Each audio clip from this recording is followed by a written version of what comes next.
Good morning. कशा आहात तुम्ही? स्वागत आहे तुमचं माझ्या आजच्या ब्लॉगमध्ये. तर तुमच्या सगळ्यांना नेहमीच पडला असेल हा क्वेश्चन की संजनाचं लग्न झालंय तरी पण ती माहेरी कसं काय राहते, हिच्या ब्लॉगमध्ये सासरची माणसं का दिसत नाहीयेत आणि हिची आई बहीण पप्पा हे सगळे का दिसतात आणि हिचं घरीच्या माहेराच्या एवढं जवळ कसं काय आहे. तर चला या ब्लॉगमध्ये मी तुम्हाला हेच सांगणार आहे की मी परभणीमध्ये राहते आणि माझ्या माहेरी का राहते. तर कसं आहे ना, माझी मम्मी सिव्हिल हॉस्पिटलमध्ये गव्हर्नमेंट जॉबला आहे. त्यासाठी माझ्या मम्मीला रोज जॉबला जावं लागते आणि कसं आहे ना, घरचं पण करा बाहेरचं पण करा हे मम्मीला होत नाहीये. जसं माझ्या 3 बहिणीचे लग्न झाले तसं घरची पूर्ण जिम्मेदारी मी सांभाळलेली आहे. मी 6वीला होते तेव्हापासून मी घरची सगळे कामं करत असते. म्हणजे मला तेवढे काही कामं येत नव्हते, पण मी हळूहळू शिकत गेले आणि माझ्या मम्मीला कशाचीच कमी पडू दिली नव्हती मी पहिल्यापासूनच. घरचं बाहेरचं हे दोन्ही पण आईला बघणं होत नाही.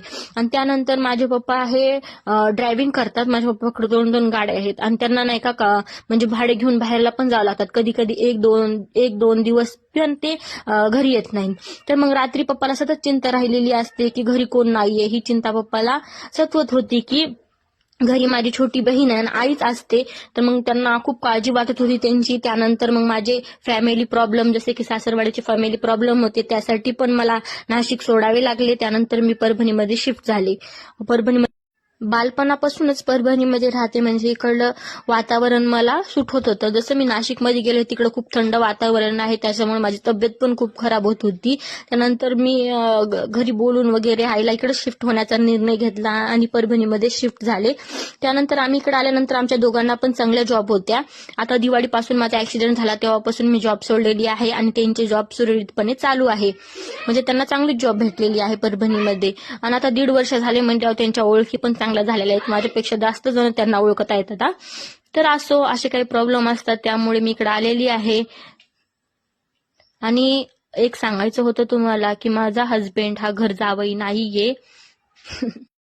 माझे पप्पा त्यांना कधीच जावई म्हणत नाहीत, त्यांना स्वतःचा लेक म्हणूनच समजतात आणि म्हणतात की माझा लेकच आहेस तू, असंच सांगतात त्यांना. आणि मी पण त्यांना सांगत आहे की पप्पाला मुलगा तर नाहीये, तुम्हीच त्यांचा मुलगा आहेत आणि तुम्ही असं वागा की माझ्या पप्पाला मुलाची कमी पडणार नाही. आणि ते तसं वागतात पण. असो चला, अशा काही प्रॉब्लेम असतात आणि अशा काही गोष्टी असतात, त्यामुळे आपल्याला असे काही निर्णय घ्यावा लागत असतात. चला असो, मी हा निर्णय योग्य घेतला की अयोग्य हे तुम्ही कमेंटमध्ये नक्की सांगा. मी बरोबर केला आहे का हे. आणि तुम्हाला वाटत असेल ही माहेरचाच विचार करते, सासरचा विचार करते बी की नाही, तर असं काही नाहीये. मी सासरचा पण विचार करते. कसं आहे ना, माझ्या हस्बंडपेक्षा मोठे यांना 2 भाऊ आहेत, ते तिकडे सासरची पूर्ण ऍडजस्टमेंट करत असतात. त्यांचे आई वडील वगैरे त्यांना ते सांभाळत असतात. मग तिकडे दोघं जण आहेत, त्यामुळे यांना पण काही चिंता नाहीये. आणि जेवढी माझ्या जवळ राहत नाही का तेवढी दूर राहायला राहते.